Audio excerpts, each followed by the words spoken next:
Halo semuanya, kita ketemu lagi di Bimbel Mafia. Nah, sambil menemani kamu yang lagi di rumah aja ya, di sini ada soal buat kamu untuk menghadapi UTBK di tahun ini. Soal ini adalah soal fisika yang representatif yang diambil dari beberapa bimbel. Oke, kita langsung ke soalnya aja deh. Jadi ada benda A yang masanya 400 gram tergantung pada salah satu ujung seutas tali yang panjangnya 2 meter.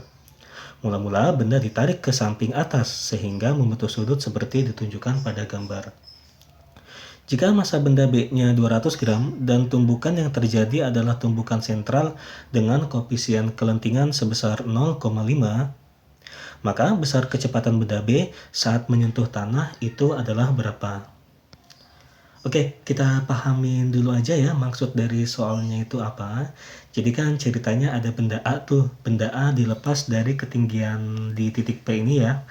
Nah, dia dilepas dari titik P ini, kemudian nanti si benda A-nya ini dia bergerak ke titik Q.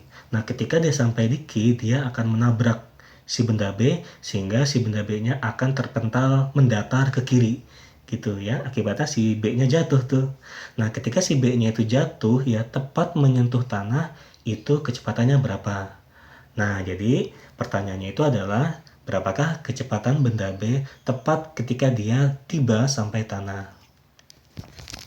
Oke, kita mulai dari ketika si benda A-nya itu dilepas di titik P dulu aja deh. Nah, nanti kan si titik A-nya itu, si bola A-nya itu dia bergerak ya dari P ke Q. Dalam pergerakannya, si bola A ini kan nggak mengalami gesekan ya. Nah, karena nggak mengalami gesekan, maka ada satu hukum yang berlaku di dalamnya, yaitu hukum kekekalan energi mekanik, yang mengatakan bahwa energi mekanik benda A ketika di P ya, kita tulis EMP itu sama dengan energi mekaniknya ketika sampai di Q gitu ya. Energi mekanik di titik P rumusnya adalah energi potensial di P ditambah energi kinetik di P. Begitu juga sama dengan energi mekanik di titik Q ya. Energi potensial di Q ditambah energi kinetik di Q. Kemudian energi potensial itu kan rumusnya MGH ya. MGHP ditambah energi kinetik di titik P setengah MV kuadrat. Ini sama ya, MGH ini setengah MV kuadrat. Kalau teman-teman lihat ini di masing-masing ruas ada unsur M ya, ada faktor M. Jadi bisa kita coret aja deh gitu ya. Nah, kemudian ini kita masukin aja angka-angkanya. Jadi G itu adalah percepatan gravitasi yaitu 10. Kemudian HP itu adalah maksudnya ketinggian titik P ya. Nah, ini kalau teman-teman lihat ketinggian titik P itu, kalau misalkan ini kita ambil sebagai acuannya, ini kita ambil sebagai acuan ya, acuan ini, maka HP itu adalah tinggi yang diukur dari titik P ke acuan. Nah, ini adalah HP-nya. Ya, kita belum tahu sih HP-nya berapa, nanti kita cari di depan aja deh. Ya, kita tulis dulu aja. Kemudian, nah ini tambah setengah, kemudian VP, kecepatan di P, ini si benda A ketika di P itu kan dia belum punya kecepatan ya. Ya, karena kan dia masih baru mau dilepas gitu. Nah, karena nggak punya kecepatan, berarti kecepatannya di situ saat itu adalah 0 ya. Berarti 0 sama dengan, nah ini G-nya 10. Haki itu adalah ketinggian titik Q. Karena acuannya di sini ya, berarti si Q ini nggak punya ketinggian ya. Atau berarti Haki-nya sama dengan 0 ditambah setengah V Q kuadrat gitu. Nah, ini kita dapatkan persamaannya itu jadinya adalah VQ kuadrat. Nah, ini duanya kita 10 HP sama dengan setengah VQ kuadrat ya. Nah, ini duanya kita pindahin ke ruas kiri aja deh. Maka nanti jadinya VQ kuadrat sama dengan 20 HP. Oke, kita tulis di sini ya. Jadi VQ kuadrat itu sama dengan 20 HP gitu ya. Nah, sekarang kita mau nyari HP-nya deh, tinggi titik P-nya. Oke, HP tadi di sini ya. Nah, untuk mendapatkan tinggi titik P-nya ini, coba teman-teman lihat ada segitiga RSP. Ya, segitiga RSP. Di sini ini adalah segitiga siku-siku ya. Nah, kemudian coba kita minta tolong sama kosinus ya, kosinus. ya, cos 53 ya, di sana sudutnya 53. Itu kan rumusnya samping dibagi miring ya. Sampingnya itu adalah si RS dan miringnya itu adalah si RP. Oke, kita masukin aja angka-angkanya. Cos 53 itu adalah 0,6 sama dengan RS. RS-nya itu kita nggak tahu sih ya RS-nya, jadi tulis aja. Kemudian RP-nya. Nah, RP, panjang RP ini itu tiada lain, itu adalah panjang talinya. Ya, kalau teman-teman lihat tadi panjang talinya itu adalah di soal 2 meter. Ya. Jadi ini RS sama dengan 2 dikali 0,6 yaitu 1,2. Nah, ini kita dapat RS-nya. Ya, kita belum dapat HP-nya nih. Nah, kalau misalkan teman-teman lihat, coba deh teman-teman lihat garis RQ ya, RSQ ya, RSQ. RQ itu adalah RS ditambahin sama SQ. Ya, RQ berapa RQ-nya? Nah, RQ ini sebenarnya adalah panjang talinya itu ya. Dimana tadi panjang talinya itu adalah 2. Kemudian RS-nya baru aja tadi dapat ya, yaitu 1,2 ditambah SQ. Nah, SQ ini kan sebenarnya sama aja kayak HP ya enggak? Nah, ini HP-nya nih, ini HP-nya, ini SQ-nya gitu ya. Berarti SQ-nya bisa kita ganti jadi HP. Nah, maka kita dapatkan bahwa HP-nya itu adalah 2 dikurangi 1,2 yaitu 0,8. Nah, akhirnya kita udah dapat HP-nya, kita masukin aja ke sini. Ya, masukin ke sini. Berarti si VQ kuadrat ya, kecepatannya ketika sampai di Q itu adalah 20 HP. HP-nya udah nemu ya, tadi 0,8.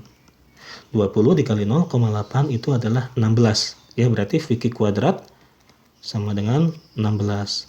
Nah, berarti ini VQ-nya itu kita akarin aja ya 16-nya. Maka VQ itu adalah akar 16 yaitu 4. Oh, berarti si A ini ketika sampai di Q itu dia membawa kecepatan sebesar 4 meter per sekon. Nah, sekarang kita lanjut ya, yaitu ketika si A-nya menabrak si benda B. Karena terjadi tabrakan, maka ada satu hukum yang berlaku di dalamnya, yaitu hukum kekekalan tabrakan atau hukum kekekalan momentum ya, yang mengatakan bahwa momentum A sebelum nabrak ditambah momentum B sebelum nabrak sama dengan momentum A setelah nabrak ditambah momentum B setelah nabrak ya.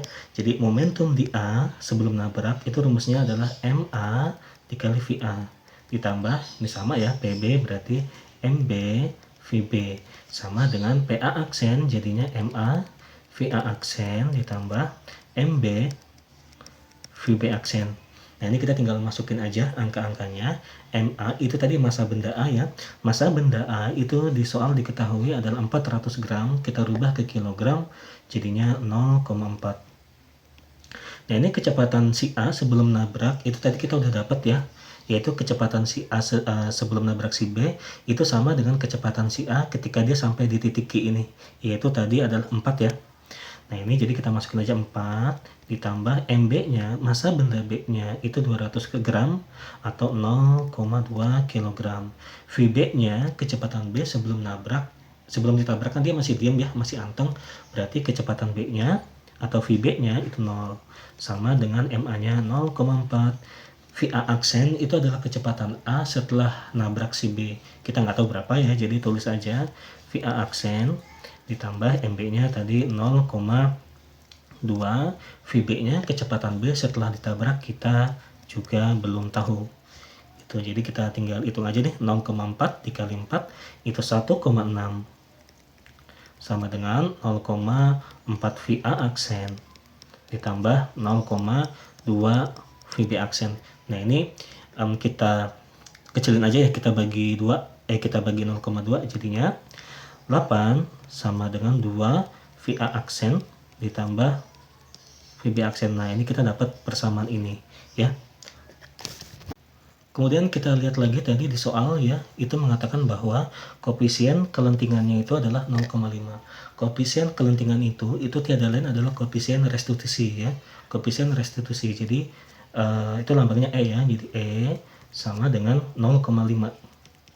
Rumus koefisien restitusi itu adalah VA aksen dikurangi VB aksen dibagi VB dikurangi VA ya.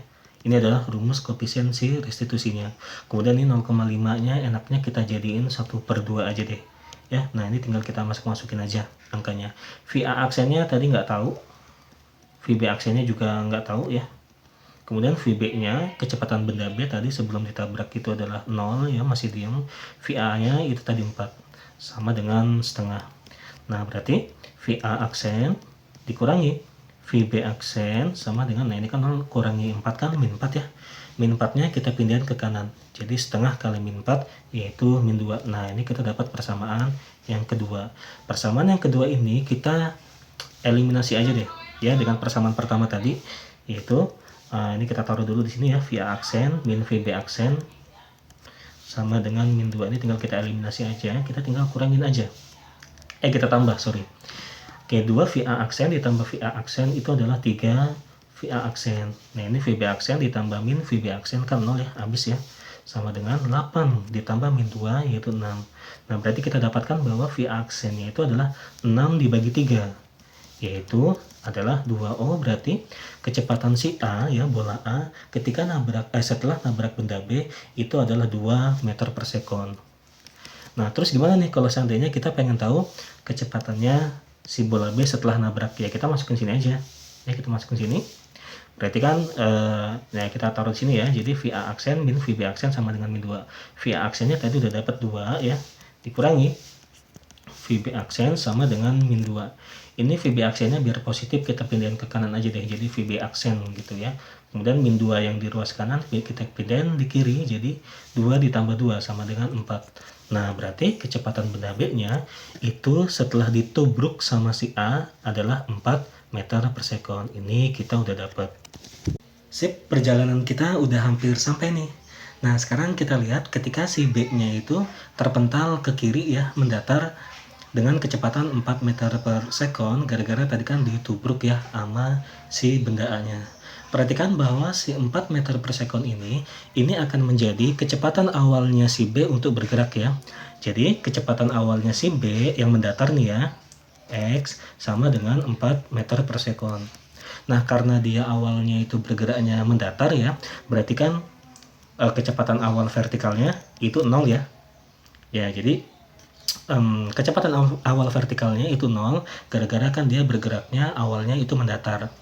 Nah, kemudian kita cari ya, ini kan si yang ditanya di soalnya itu kan tadi berapa kecepatan si B ketika dia tepat menyentuh tanah. Nah, ini V ini yang ditanya ya. Perhatikan bahwa si V ini kalau misalkan kita urai ya ke dalam 2 komponen, nanti kan ada komponen yang vertikal biasa kita sebut sebagai VY, dan komponen yang horizontal biasa kita sebut sebagai VX gitu ya. Nah, baik VX maupun si V0X-nya ya itu sama ya, karena kan dia dalam arah mendatar itu gerakannya GLB ya. Nah, karena V0X-nya itu 4, maka Vx-nya itu juga 4. Tetapi si V0Y-nya ini dengan si Vy-nya ini berbeda ya, karena kan dia gerakannya vertikal ya. Kalau gerakannya vertikal itu gerakannya GLBB. Maka bisa kita cari si Vy-nya ini itu dengan rumus GLBB, yaitu Vy kuadrat sama dengan V0 Y kuadrat ditambah 2GY. Ya, ini tinggal kita masukin aja angka-angkanya. Vy kuadrat sama dengan V0 Y kuadrat. V0 Y nya itu tadi 0 ya, jadi 0 kuadrat ditambah 2 dikali G nya itu 10 dikali Y nya. Nah, ini Y nya, Y itu maksudnya ini ya, ini Y nih. Y nya itu adalah 3,25. Nah, berarti Vy kuadrat sama dengan 0 kuadrat itu 0 ditambah, nah berapa nih? Nah, ini udah dihitung hasilnya 65 ya. Nah, berarti kita dapat ini Vy kuadratnya itu adalah 65.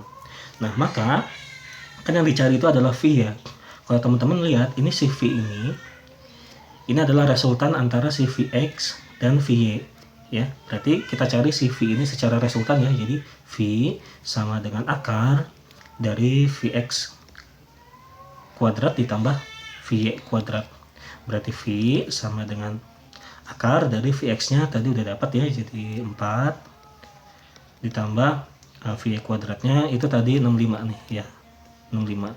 Nah, ini jadi 16 ditambah 65 itu adalah 81. Nah, akar dari 81 itu adalah 9. Oh, berarti Tepat ketika dia menyentuh tanah, si B ini memiliki kecepatan sebesar 9 meter per sekon. Kita lihat jawabannya, ada nggak nih? Nah, ini dia ada ya, berarti jawabannya yang D.